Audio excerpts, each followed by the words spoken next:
Friday.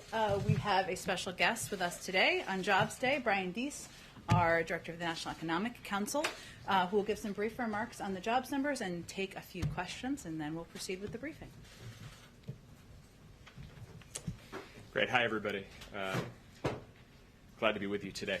So you all heard from the President earlier today with his perspective on the May employment report. So I won't repeat what he said, but I just did want to provide a couple of contextual points and a little bit more looking under the hood of that report from an economic perspective. So a couple of things that I think were notable from our perspective. First, beyond the top line strong job gains and the now consistent pace of over 500,000 jobs a month for the last 4 months, we saw in May the largest 1 month decline in long-term unemployment, the long-term unemployment rate since 2011, so in about a decade. That measure is measuring people who have been out of work for at least 27 weeks, so for more than half a year, and that number fell by 431,000 this month. This is a really important indicator, certainly for those of us who have been watching and tracking the economy closely over the course of the last several years and into and through the pandemic, because we know the economic evidence that those who are long-term unemployed tend to have the hardest time getting back into the labor force and eventually find new employment. And so this substantial reduction is an important indicator of the health of the labor market, and something that is obviously very good news for those people and also, I think, for the economy writ large. Second is on wages. And the President touched on this, but we saw average weekly earnings rise 0.5% this month, which consistent with the wage growth that we saw last month. We saw analogous data on aggregate compensation come out earlier this week. And this, again, is good news for the American worker, and also consistent with what the President was talking about when he went to Cleveland last week, around looking at the broader goals of our economic recovery to drive toward full employment and to put our economy in a situation where we see sustained job gains but also wage gains for American workers. Third point is just how we see in this jobs report some of the impact of the American Rescue Plan and the specific elements of that work that were designed to try to address challenges that we face. Obviously, beyond the direct vaccination effort, two of the key elements of the American Jobs Plan were around trying to provide the support necessary to get schools open, and then in particular to provide the support for child cares and child care centers, to actually get more child care centers open, because we know that the more centers are open, the more slots there are, the safe child care environment is a key element of how families and parents think about how to sustain work in the post-COVID environment. In May, we saw employment increase by 103,000 in state and local education. That is a direct result of seeing more schools open, more educator jobs, good news for those people who are getting back to work, but also for the broader economic recovery. We saw 18,000 jobs added in child and daycare services. Again, you draw a direct line between the resources that were provided in the rescue plan for those purposes and the results we're seeing now. I would also provide the context on that. You know, despite that progress, we're still down 800,000 state and local education jobs since February 2020. And we're still down 135,000 jobs in child care. And I think that that's a reminder of the depth of the crisis of this pandemic, the ways that we have to go, but also, I think, importantly, a reminder of why it is that we focused on passing a rescue plan that would sustain support over the course of this year. That the rescue plan was designed to not just provide support for a day or for a month, but over the course of the year, as we understood and the need to continue to provide support, to continue to build back to a stronger foundation. Fourth, I think that we're looking at this employment report in the context of of a number of contemporaneous economic data points. First, probably the most important that provides, I think, additional reason for economic optimism is that this report was a snapshot of where we were on May 12th. And perhaps most evocatively in just how quickly things are changing, where we too have been doing this briefing on the day that this, on a day in that week, we all still would have been masked. Things are changing very quickly, and in fact, since that period, an additional 21 million adult age Americans have gotten fully vaccinated. And so we're making progress even since this snapshot in time. And secondly, we're looking at this job growth in the context of the overall health and growth of the economy.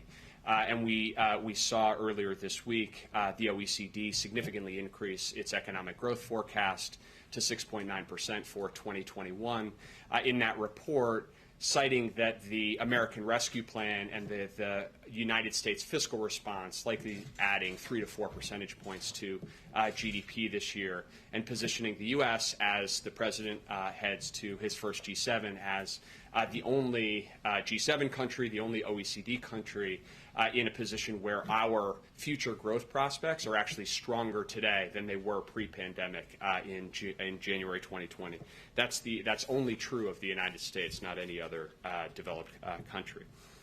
The final point that I will make is a point that you will hear me repeat as and if and when I come back and we talk more about jobs numbers in the future, is that we are in an unprecedented situation. There's a lot of uncertainty in our economy, and we never put too much weight on any individual data point, be it a jobs report or any other report. We expect there to be ups and downs. We expect there to be bottlenecks as we turn this economy back on. And our focus, the president's focus, is on executing an economic strategy that is working. We see that in the data from today, but to be patient and think to the long term about what the American economy needs and the American workers need as well. So with that, happy to open up, take some questions. But go ahead, Deese. Thanks, Brian. You mentioned now, and the president mentioned in his remarks earlier, the administration was going to look to efforts to address some of the supply bottlenecks. Industry experts say semiconductors, that's a multi-year process to fix that. So what is the administration going to do to fix some of those bottlenecks that are raising prices right now? Yeah. It's a great question. So first of all, I would say this is an issue that the president has been focused on from the campaign and early on upon taking office, that one of the things that the pandemic has exposed is the degree of vulnerability in supply chains and the need to have a deliberate strategy to try to build resilience in our supply chains. So that's why the president actually on February 25th signed an executive order tasking an all-of-government approach to try to look at supply chain challenges across a set of 4 critical areas, one of them being semiconductors, but also to launch a longer-term effort to look at supply chain vulnerabilities and opportunities across sectors of the economy. So that executive order had a 100-day time frame associated with it, which is coming due at the end of this week. So you can expect to hear more from us on this topic early next week. But in short, what I would say is, look, on a lot of these issues, there is no immediate short-term, magic bullet fix. We have been at this issue of semiconductors now for some time. We've been spending an enormous amount of time with industry participants up and down the semiconductor supply chain. We've identified some very concrete solutions that we need to take, and thinking about a long-term strategy to actually build resilience so that we're not left vulnerable the way that we have been to supply chain challenges in the future. Some of that is working on bipartisan legislation to actually fund a dedicated strategy to build out a domestic semiconductor industry in the United States. We're making a lot of progress on that front and are optimistic there. The other thing that we will be looking at is some areas where we have seen over the course of the last 100 days bottlenecks emerge that are more short-term in nature, that may not connect to a longer-term geostrategic or strategic supply chain issue, but our blockages in part because we're seeing demand come back in some areas faster than people anticipated. So whether that's in housing and construction materials or in transportation and logistics, those are areas where, building on the all-of-government approach that we have in place, we're going to intend to really zero in on, are there pragmatic issues that we can help facilitate. And some of that is bringing the right industry actors around the table to really understand where those bottlenecks are and whether there are ways to unstick them. At the end of the day, a lot of that issues are transitory, associated with turning an economy back on and supply and demand mismatches that the market will work through. But we want to be doing everything that we can to try to help facilitate practical solutions where they exist. So we'll have a lot more to say about the specifics of that, but I think that hopefully gives you the context. So last month, President Biden assessed that federal unemployment benefits had not contributed, or he didn't see much evidence to the more lackluster numbers. Is that still his assessment for this month? And given how many states are now going to end them through the month of June, with the president's comments earlier today about them expiring in 90 days, should other states consider ending them sooner, or could that money be used elsewhere? So I'd say a couple of things about that. I mean, the first takeaway from this report is that we're seeing really robust job growth. And we're seeing, in fact, historic job growth in the context of historic economic growth. So we find ourselves, the American economy now, the economy is growing faster than any other major economy. Jobs are growing faster than any other major economy. So that's the immediate context. With respect to the UI benefits, you heard the president earlier today. That program was designed as a temporary lifeline. The UI program itself provides a critical support network to the American people and the American economy. And the temporary boost is slated to now expire in 90 days, and as the president said, that's appropriate. With respect to some of the state changes, just the important context, which I think was implicit in your question, but just to be clear, is that none of the states have actually eliminated any benefits yet. Some states will initiate that process over the course of the next several weeks, but in many cases, what we're talking about is states making changes to benefits for 4 weeks, 6 weeks, 8 weeks before the expiration that will happen under current law. So as we look at where we are in the economy, we see strong job growth, 500,000 jobs a month on average last 4 months. The U.S. outpacing every other major economy in the world, and we see reason to really focus on what are actually going to be the drivers to accelerate this recovery and then sustain it for the long term.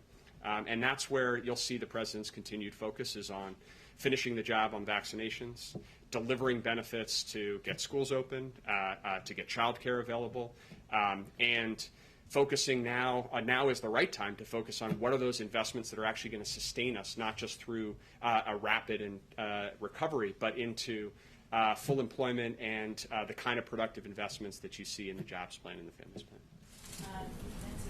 I didn't. I was going to be the last one, though. My question was similar to Monica's, so I'll ask another one. How do you explain the drop in construction jobs last month? Wasn't this a sector that was actually revving up? Yeah, so it's a great question. I think if you look under the hood in employment in the establishment survey, what you see in May is job gains very broad-based across almost all sectors. Job gains.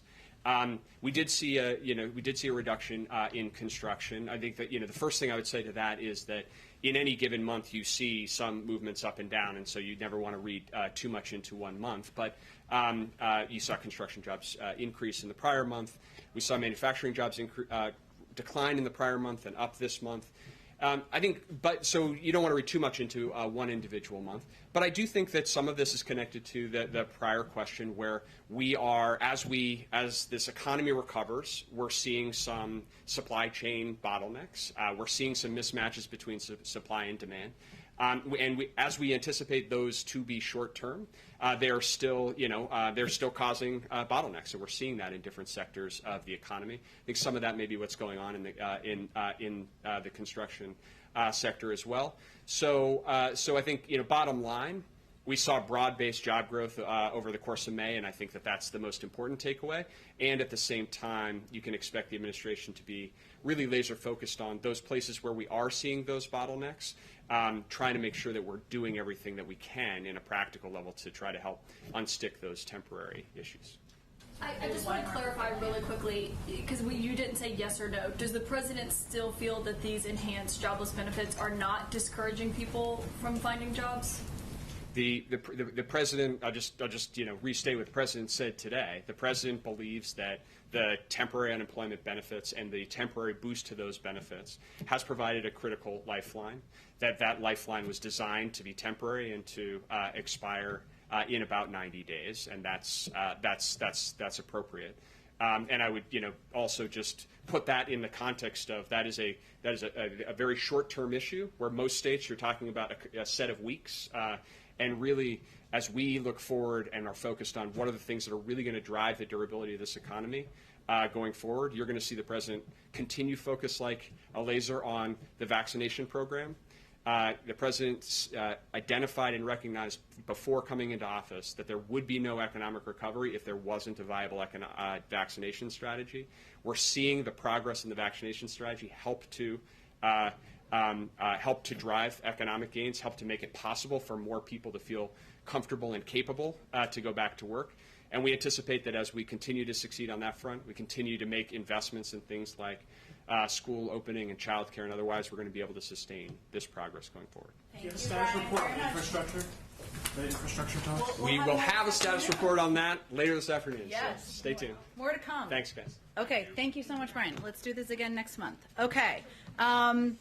Couple of items for all of you. Starting this weekend, as we noted the other day, we will, and with collaboration and support, we will be launching our National Month of Action. So that is exciting. We've outlined a lot of those specific details, but it's starting this weekend, so wanted to note that.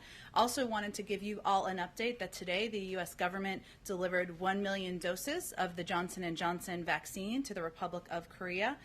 The friendship and alliance between our two countries run deep, especially in times of great need and hardship. As was noted when the president hosted the South Koreans here just a few weeks ago, this was done in order to ensure the safety and readiness of U.S. and ROK military forces. And today, thanks to a whole of government effort, we are delivering on that promise. And I would just note again that our plan, our commitment to deliver 80 million doses is 5 times more than any other country and 13% of the U.S. supply, and we're committed to doing that by the end of June. Also would note the Vice President is traveling to Mexico and Guatemala next week in her role overseeing diplomacy toward the Northern Triangle and Mexico. She lands in Guatemala on the evening of June 6th. She'll be on the ground there until the evening of June 7th before flying to Mexico. Then she'll be in Mexico until the evening of June 8th. She'll meet with the President of Guatemala, the President of Mexico, and as well as community leaders, innovators, entrepreneurs, and U.S. Embassy personnel. And I'm sure they'll do many readouts from there. The week ahead, on Monday, the President will meet with NATO Secretary General Stoltenberg at the White House. The President and the Secretary General will discuss the June 14th NATO summit in Brussels and many issues on the NATO agenda, including reinforcing transatlantic security in the face of challenges from Russia and China. They will also discuss adapting NATO to address threats like cyber attacks and climate change, while continuing to ensure a more equitable sharing of responsibility among allies. As we've said, revitalizing our alliances is a priority for this administration, and our alliance with NATO is a big part of that. As you all know, on Wednesday, the President and First Lady will also be traveling to the United Kingdom for their first stop, for their first overseas trip, and we'll have one of the members of the national security team, hopefully at the highest level. We're working out schedules on Monday to do a full preview of the trip for all of you. Last thing I would note, I think that was it actually. Zeke, go ahead. Thanks, Jen.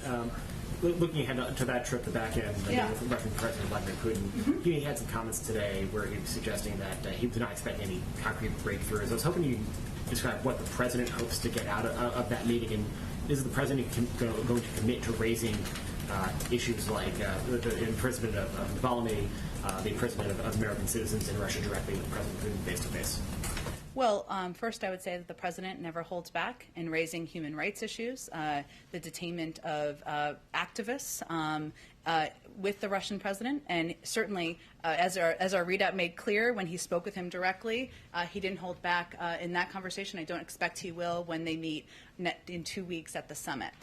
In terms of the focus of the summit, I think we'll have more to preview on Monday. But as I've noted in here previously, I think the president expects to raise a number of issues, including Ukraine and what we've seen as aggressive behavior at the border by the Russians.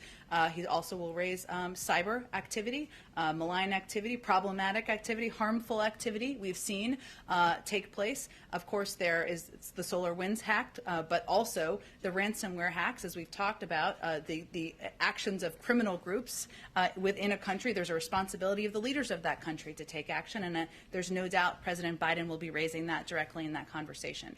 I don't think we're setting this up to be a meeting where there is going to be an outcome that resolves every issue or every challenge in our relationship. We expect there still to be challenging conversations moving forward, but it's an opportunity to discuss areas where we have mutual interest, like nuclear security and stability, and also to raise issues where we have concern. And then we expect this to be a forum for that face-to-face.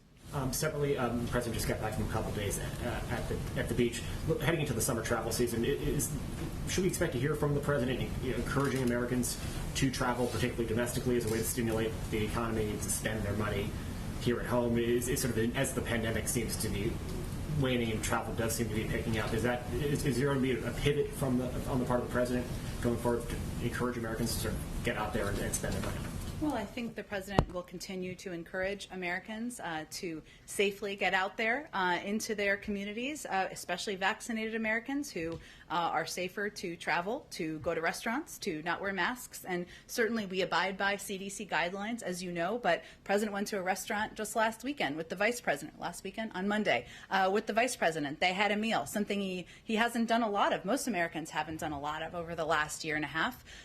So certainly he will lead by action and continue to encourage Americans to take advantage of the benefits of being vaccinated, and for those who are not vaccinated to get a shot so they can take advantage of those benefits themselves. And just one last one for me. For this Friday, has the president been briefed on the unidentified aerial phenomena report, and is he satisfied with conclusions? Does he want additional work in that space? Because it's Friday, it's always a little wacky on Friday. So let me first say that we know there have been press reports about the status of this report. This is a DoD report, and so I would certainly refer to them on the status of the report. Their work with ODNI is ongoing. The team's actively working on it, but it's not at a conclusion phase, as I understand, and as I think they've commented from their building. I will say that we take reports of incursions into our airspace by any aircraft, identified or unidentified, very seriously, and investigate each one. Safety and security of our personnel, of our operations, are of paramount concern. There's a requirement to put out this report, and certainly our appropriate teams are working on finalizing it. Was the president briefed on it? Or has he I been don't briefed have on any it? update on internal briefings, no. Go ahead. There seems to be a bit of a shift in tone here, because last month the president was pretty adamant that he did not believe that these enhanced unemployment benefits were playing a role or factoring into people's decisions not to get back into the jobs market. Today, though, he's underscoring that these benefits are simply temporary, set to expire in 90 days. So which is it, yes or no, does the president believe that these unemployment benefits are playing a role here? Well, I think we shouldn't lose sight of some basic facts here, which is that those governors who have made the decision, as they have every right to do, to pull back on unemployment benefits, or not accept them, I should say accurately, that hasn't even taken effect in any state across the country. So in terms of how we're evaluating the impact, we haven't even seen the impact yet. That takes effect in June. It is important for people to understand factually that the president, no one from the administration has ever proposed making these permanent or doing it over the long term. And sometimes I think that was just an effort to make that clear in the public. So we understand there's politics at play here. That's okay. Every governor is going to make their own decision. At the end of the day, what we see as the biggest driving factor is vaccines and individuals being vaccinated, feeling safe to go back to workplaces, the fact that child care centers have rehired, that teachers have gone back to work. Those are all positive signs. And at the end of the day, we've created, the president and this administration has created more jobs than any president, any administration in modern American history. So that's kind of how we see the jobs. But based on the data, do you believe that these benefits are having any kind of impact in people deciding not to maybe re-enter the job force right now? Well, again, I think that's a really difficult thing to analyze, given we have created a historic number of jobs in the last 4 months, more than any president in modern American history. So, and the jobs, the UI benefits haven't even been pulled back in any state. So it's a question I'm sure we can have a discussion about in the next couple of months as we see what the impact is on different states or if that's a factor. But we think the biggest factors overall are more people getting vaccinated, more people being comfortable and feeling safe going out into the workforce. And that's where we feel there's going to be an encouraging upward trend. I guess I'm trying to understand what happened in the last month, though, because last month you said you didn't see any indication of that when looking through the data. I don't think we can evaluate the data that hasn't been applied in states across the country yet. And what we're really talking about from state to state is governors making a decision to pull back on accepting unemployment benefits for 6 weeks or 8 weeks. That's it. It hasn't even started yet. So I would leave it to all of you and your outside analysts to decide whether that is a big factor in terms of economy and data or whether that is a political discussion we're having. Go ahead. Thanks, Jen. Does the White House have any reaction to Facebook's decision to suspend President Trump for 2 years? Was this a reasonable consequence for what he said? Well, as always, it's a decision for the company to make and any platform to make, and clearly they've come out and made their decision. Our view continues to be, though, that every platform, whether it's Facebook, Twitter, any other platform that is disseminating information to millions of Americans has a responsibility to crack down on disinformation, to crack down on false information, whether it's about the election or even about the vaccine, as we're trying to keep the American public safe and get more people or return to normal out in society. And I think as we look at it, we learned a lot from President Trump, the former president, over the last couple of years about his behavior and how he uses these platforms. It feels pretty unlikely that the zebra is going to change his stripes over the next 2 years. We'll see. So does this decision validate what President Biden has repeatedly said about Mr. Trump, which is that words matter? Well, I don't know that it's a validation. I think the president isn't the only one who thinks that. Words do matter. Words do have an impact. We saw the impact on January 6th of words on social media platforms, and we've seen the impact of words as it relates to disinformation traveling around the vaccine, around election integrity. So, of course, we think words matter. This is a decision by a private sector company. We'll see what their evaluation is a couple of years from now and what other steps they can take, most importantly. Go ahead. Jen, our reporting indicates that the Biden administration is considering counter cyber attacks to stop the ransomware criminals in Russia. How big a factor is the upcoming summit in that decision making? Is there a concern that if you did that before the meeting in Geneva, it could derail the talks? And if it doesn't happen before then, what message does it send to Russia after these multiple cyber intrusions?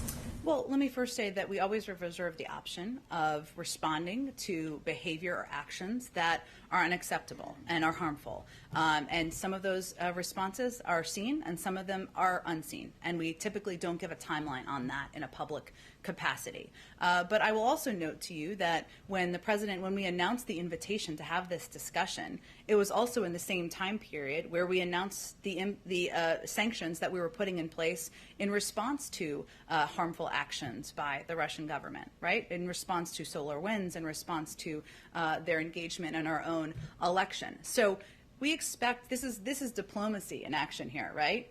We will take action when warranted. Sometimes seen, sometimes unseen. We typically don't predict that ahead of time. And we also will look for areas of opportunity to have a discussion. But we are not having this summit as a reward. We're not having this summit because we expect to only talk about areas where we agree or disagree. And in the President's budget blueprint, there's only about $1.3 billion dedicated to bolstering cybersecurity. Given what we've seen over the last few weeks, is that enough? Are there talks that more resources need to be dedicated to this, or are you thinking more to leave this to the private sector for those companies that we've seen that have been impacted? Yeah, it's a really good question. I mean, I will say that we know that the ransomware threat is urgent, it's complex, and it's been increasing over the last several years. And, it feels new to us over the last couple of weeks, but it has been increasing rapidly around the world over the last several years.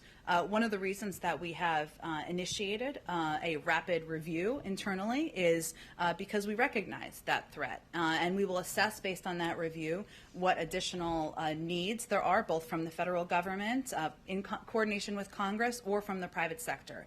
And that review is focused on the disruption of ransomware infrastructure and actors working closely with the private sector, building an international coalition, of course, which will be a focus of the president, will be a topic of discussion, I should say, of the president's foreign trip, expanding cryptocurrency analysis, which we know is a factor given so many of these ransomware attacks are, if ransom is paid, which of course we don't recommend and don't advise from the FBI, but it's often done through cryptocurrency channels, and reviewing our own policies. So that review is ongoing internally with our national security team, and we'll assess what additional needs might be needed. And one last bit of housekeeping. Last month you said you didn't have an update, but that you maybe expected the president to get his first physical soon. Do you have any update to provide on that? Should we expect that to happen this summer, or is there anything else you can give us? It will definitely happen this year, and when he has his next physical, we will provide that information transparently to all of you. But I don't have a date for you. Go ahead. Thank you, Jen. Would the president support a commission to investigate the initial U.S. response to COVID-19? A commission in Congress? Or a presidential commission? I would say if members of Congress have a discussion and want to have a discussion about that, we're happy to hear from them. But our focus right now, as you know, Peter, is on our own internal investigation, or our internal process, I should say, using all of the resources of government, tapping into our data and science experts to see what more we can determine over the next 90 days or less than 90 days about the origins of the pandemic. Mike Pompeo is now saying that when he was the Secretary of State and he was trying to investigate the origins of COVID-19 there, the NIH folks were trying to suppress what he was doing. So is there any concern from the White House that there may have been people at the NIH who are making policy decisions based not in science, but based on their personal political beliefs or preferences? Well, I really don't have any analysis of the last administration's working. People are still over there, and you see how they operate. Here's what we know, Peter. We know that Dr. Fauci and many members of the NIH team, medical and science experts, because of their work over the last 10 years, we have developed a focus and effort and apparatus to fight this pandemic, and we are grateful to them for their work. Everybody wants to get to the bottom of the origin. Former Secretary Pompeo, President Biden, Democrats and Republicans across the board. We all share concern about the challenge, and that is the intransigence at times by the Chinese in providing data and providing information. We share agreement on that. We all want to get to the bottom of what happened here. And you mentioned Dr. Fauci. There have been these emails that have come out through a FOIA request that make it seem like we knew that he had his hands full at the time trying to figure out what to do. But it seems like there were times that he was saying one thing in email and then coming to this microphone and saying something else. If that is the case, and if that affected the U.S. policy posture at the time, should he be held accountable? Well, I've talked a little bit about Dr. Fauci, and Dr. Fauci has been out doing several interviews himself and answering questions on these emails and questions that you all may have. Dr. Fauci is a renowned public servant. Civil servant, I should say, career civil servant. He's overseen management of multiple global health crises, and the attacks and attacks launched on him are certainly something we wouldn't stand by. I understand there's interest in the emails. He's answered a lot of questions on the emails. I don't think I'm going to have much more to add on them from here. Do you think the attacks are political against Dr. Fauci? I'm going to let Dr. Fauci speak to his own defense of his emails from 17 months ago before this president even took office. Okay, and then finally, does President Biden have a position on gain-of-function research? Well, we have not as Dr. Fauci has actually said repeatedly, we've never approved any funding for gain-of-function research in Wuhan. I know that's, I think, why you're asking the question. I believe some may have been approved, or there was funding approved during the prior administration. There's a framework, I should say. This is not meant to be a criticism of funding and how it's approved through different NIH programs, but I would send you to them to give more of an explanation of the funding mechanism. And just since you mentioned Dr. Fauci again, can you imagine any circumstance where President Biden would ever fire him? No. Go ahead. Just to follow up a little bit on Russia, I know you said repeatedly that this is not a reward to Vladimir Putin, but what can you do in terms of stage management to make sure that it doesn't become that? I mean, become a platform for him to offer alternate facts, alternate analysis of history of what's going on, and also provide a way for him to damage the opposition within his own country. Are you thinking through that issue, or how will you address that? Well, one thing is we're going to bring all of you with us to report on what he says and doesn't say, and fact check what he says or doesn't say. The other piece is President Biden, as you've heard him talk about, has engaged with President Putin in the past throughout his career. And he has never one to hold back on areas where he has concern, areas where he feels the actions of the Russian government or Russian leadership are hurting the United States. And he certainly has no intention of holding back during this meeting, publicly or privately. But at the end of the day, our job or our focus is on moving toward a more stable and predictable relationship with Russia. There are areas where we can work together. We've talked a little bit about, we renewed New START early on in the administration for 5 years. That's an area where we can work together. There are ongoing negotiations for the Iran nuclear deal. They just finished their 5th round of discussions. Russia is a member of the P5+1. We can have a discussion there. At the same time, we also feel that no country should be, has a responsibility not to harbor criminal individuals who are launching ransomware attacks. And that will certainly be a part of the discussion as well. So you're right. When we have conversations with leaders we disagree with, where we have some adversarial components of our relationship, it is important to send the message that we're not validating their actions. In fact, we're calling them out on it. But it is also an opportunity face-to-face to raise those issues and also to hopefully move toward a more stable and predictable relationship moving forward. And on infrastructure, is the corporate tax hike that was originally proposed, is that pretty much dead now? Can we expect to see it in reconciliation? And is there anything else that President Biden plans to offer when he speaks with the senator today? Well, since you gave me the opportunity, Trevor, I think there's an important note here. One is that we didn't talk a lot about the book line taxes that the president talked about yesterday, that we've talked about a little bit yesterday, the 15% tax that these companies, we're asking these companies, or we think these companies should pay, that pay no tax. That was in his original American Jobs Plan proposal. It was in the lengthy fact sheet. I'm sure Reuters wrote many stories about. So that was a component that we didn't have a lot of a public debate about, but it has been something he talked about on the campaign. It's in our budget. It was in his American Jobs Plan proposal. In terms of the corporate tax increases, that was also proposed and certainly has been more of a public component of our discussion. That's something he continues to believe corporations can pay more money, that's a way to fund his bold ideas. There are a lot of ideas that he wants to move forward on, whether it's extending the child tax credit, universal pre-K, proposals that he has put forward in the American Families Plan, which we are looking forward to having a continued discussion about, and there are also a range of pay-fors he has proposed. And that 15% minimum that you just brought up, is that, did you bring that up because that's something that Yellen is pursuing on the international stage? No, separate. I'm glad you asked that question. Separate issue. I know it's confusing because the 15-15. Separate issue. There is a discussion, as you noted, on the global stage about a global minimum tax. But this is a proposal the president talked about on the campaign trail. He proposed in his American Jobs Plan and also in our budget that would require, would have companies that didn't pay any tax, wouldn't allow them to pay zero tax. And so we see it as a separate entity. We still believe the tax rate should be higher than that, as the president has proposed for a corporate rate. Go ahead, Josh. Can you give us a sense of what your expectations are for their discussion? Is it by phone, for instance, with Senator Capito? Oh, sure. And are we any near a decisional process or a point for the president? Sure. So they will be talking by phone, President and Senator Capito this afternoon. He'll also be talking with Congressman DeFazio, and we will be doing readouts of those conversations. They're happening this afternoon as we speak, perhaps, but we will provide readouts.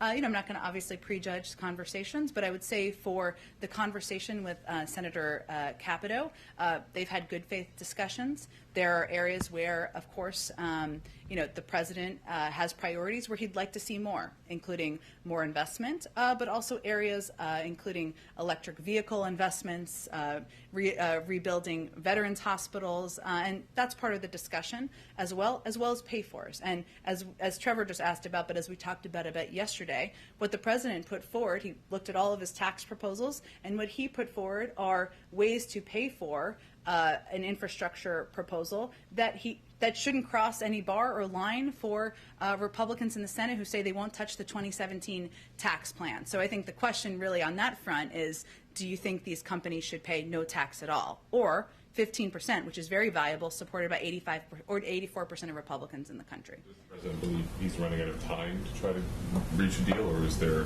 runway left?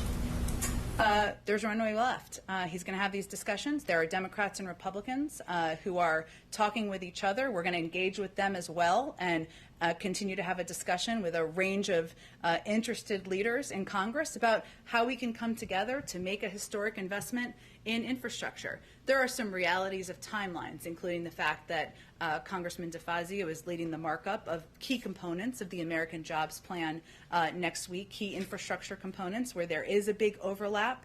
There is a lot of interest and excitement by many Democrats in Congress about that. So it's not unlimited, but we have an opportunity. He's going to talk to Senator Capito this afternoon. We're going to see how those conversations go. We're going to keep a range of pathways open to move these bold ideas forward.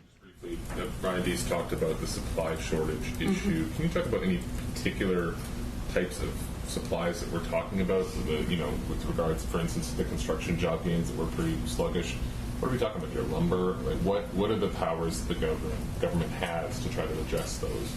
Well, I know you've covered this closely, as have others. Lumber is certainly one of the areas, and we've seen an impact on the housing market in part because of a shortage of some of these supplies that's having an impact on new builds, that's then having an impact on the pricing for homes that have been around a longer period of time. I know you know this, but just to catch everybody else up. Okay, so we've seen that impact, and we have been doing this 100-day review, certainly looking at how we can address those challenges and issues through the role of the federal government is what we'll talk about when we have more details to share, and hopefully that will be next week. Are tariffs a way that you can address supply shortages? I'm not going to get too ahead at all of where we will come down in our final rollout of our supply chain review process. Go ahead, Gillian. Is the president expecting a counteroffer during this conversation with Senator Capito today? I think the president's expecting they're going to have a discussion. Part of negotiation is seeing how you can come closer to each other. He's obviously come down quite a bit in what he originally proposed, and hopefully they'll have more they can add to their proposal. But we'll see. But it's a discussion, not an exchange of paper. Well, you described Wednesday as a discussion too, but President Biden made a counteroffer kind of to them on Wednesday. I think that might be over-formalizing the discussion. There's a discussion about where there might be areas of agreement. Then obviously she may have to take things back. He may have to discuss on our end with Democratic leadership. So it's more of a discussion and where we can find common ground, hear each other out, and we'll see if this continues to be a viable path forward, and we'll continue to pursue a range of paths. Thank you. And on these ransomware attacks, does the president view those as a national security threat? I certainly think the president views those as a rising national security concern and an area where we need to continue to keep our focus, keep our assets, focus on energy and brain power on what we can do to address it. That's why we launched this rapid review to take a look at these 4 areas of focus, including our own approach through the U.S. government, including how we work with the private sector, including cryptocurrency, and also including what role we can have on the global stage. So certainly this is a priority to him and an area where we will be spending a significant amount of time in the coming months. Okay, and my last question, just on the enhanced unemployment benefits, you said that you can't really make a determination because no states have actually cut them off yet, the states that are pulling out of the program early. But if nothing has changed, shouldn't you be able to maintain the president's pretty unequivocal position last month that they are not encouraging people to stay home? Well, if we had that concern, we would be ending them. We're not. I mean, there's still 7 million people who are out of work, right? And we're talking about $300 benefits for 3 more months. I think the point I was trying to make, and I think Brian was trying to make, is that the governors who have made the decision, which they have every right to do, to pull back on these benefits, are really talking about having them for 6 weeks or 8 weeks less than we would already intend to have them. So I think the question is, do you think Americans, given 7 million are still out of work or more than that, could benefit from 8 more weeks or 10 more weeks of these $300 unemployment benefits? Our view is they can and they should, and that's an extra helping hand we can give to millions of people across this country. Some governors disagree. That's okay. At the end of the day, in early September, these benefits will no longer be a part of the plan. Thank you. Go ahead. One quick thing, housekeeping on Russia, and Sure. then I have something on Israel. You mentioned a few moments ago that the press will be with the president when he attends the summit in Geneva. Can you commit that he will have a press conference, a side-by-side with President Putin as previous U.S. presidents have done? I don't know what the format will look like at this point in time. I can certainly commit that he will communicate and speak to all of you, but I don't know what the format looks like yet.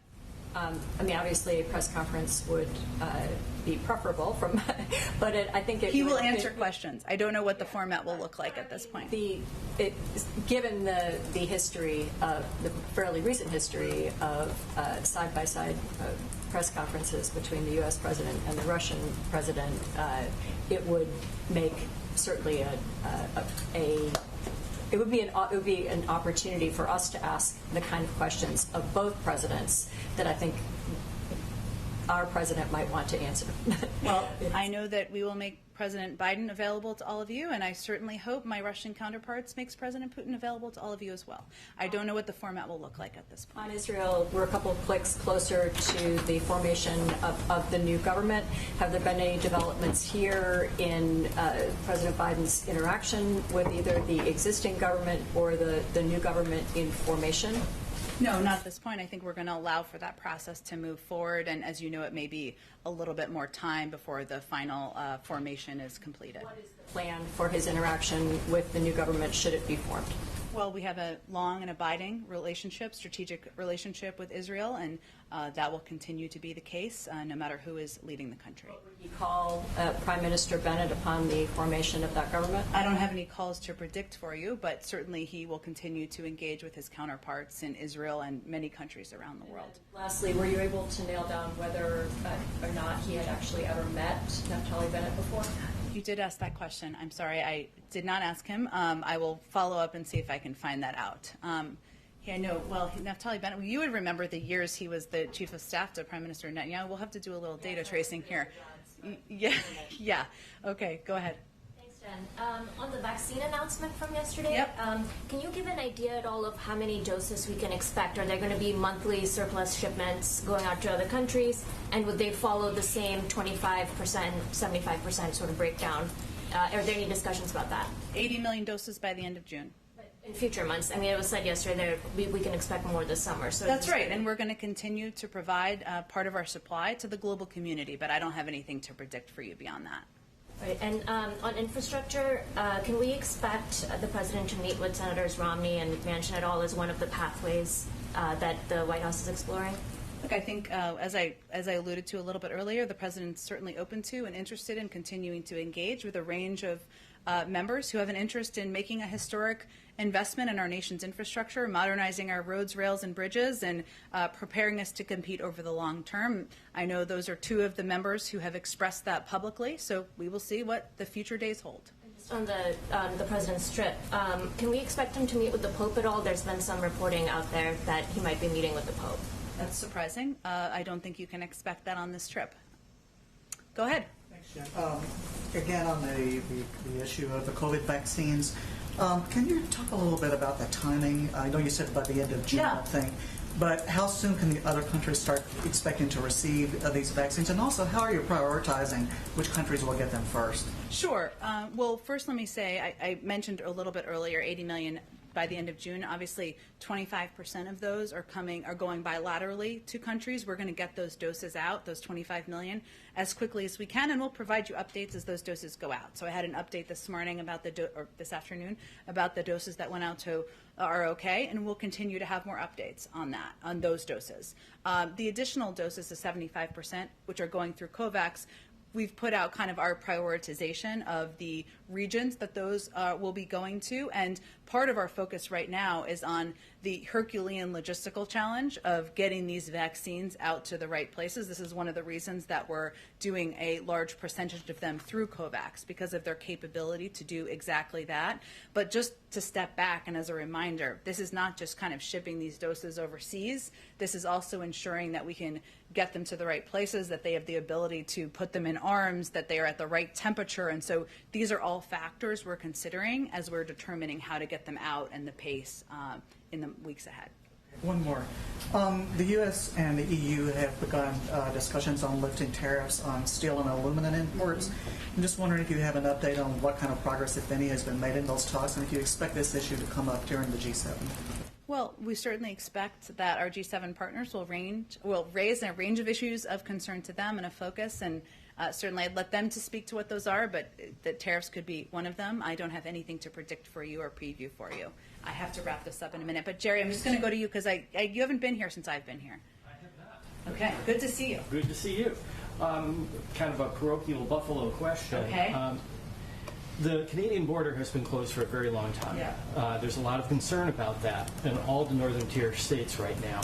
And Prime Minister Trudeau has said that he has to get 75% of the people in his country vaccinated before the border reopens. That being the case, would the United States consider opening the American side of the border first before Prime Minister Trudeau would do that? Or does there have to be a binational agreement?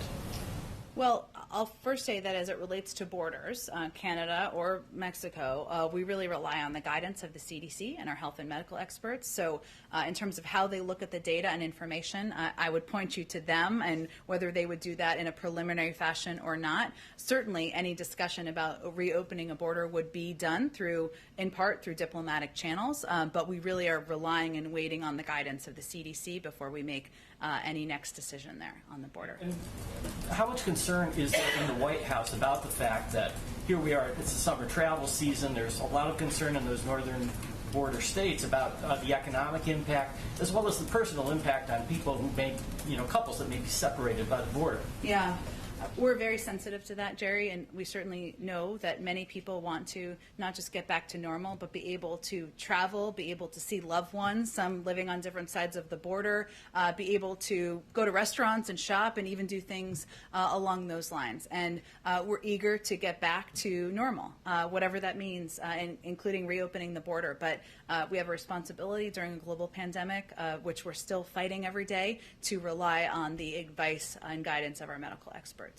Okay, I think we have one more question here. Does the administration remain committed to waiving vaccine patents at the WTO? Today, the EU submitted a counter-proposal saying that they don't want to do that, and will the president be pushing for this issue at the G7? Our position hasn't changed on that. I think we have one question up. Okay. Hello to our virtual Melissa. Hi, Melissa. Thanks for joining us. Hi. Thank you. Right now, approximately 16 million public school students in the U.S. live in homes that lack high-speed internet. The president released a plan to ensure that people in rural areas will have internet access, but reports show that 13.6 million urban households also do not have internet. Many can't afford it. What does the administration plan to do to increase home internet service for families in low-income urban neighborhoods? Well, it's a great question, and Melissa, thanks for joining us, and hopefully you weren't waiting too long. I will say that in the president's American Jobs Plan he's proposed, we're proposing to expand universal broadband access across the country to urban and rural areas to level exactly that playing field, to ensure that kids in cities as well as in more rural communities where there isn't as expansive broadband access have access. And we've seen over the last year and a half during the pandemic what a disparity it creates, both economically, but for kids who are just trying to get an education. The Vice President, as the President announced in his joint session address, is leading this effort. It's an important part of the negotiation, and fortunately one where Democrats and Republicans have a lot of agreement about the need to move forward on expanding access to broadband. Thank you so much. I apologize for this being short today. I have to go do some regional TV, and anyone who has follow-up questions, you come up or email me, and we'll talk more. Thanks, everyone. Thank you, Jen.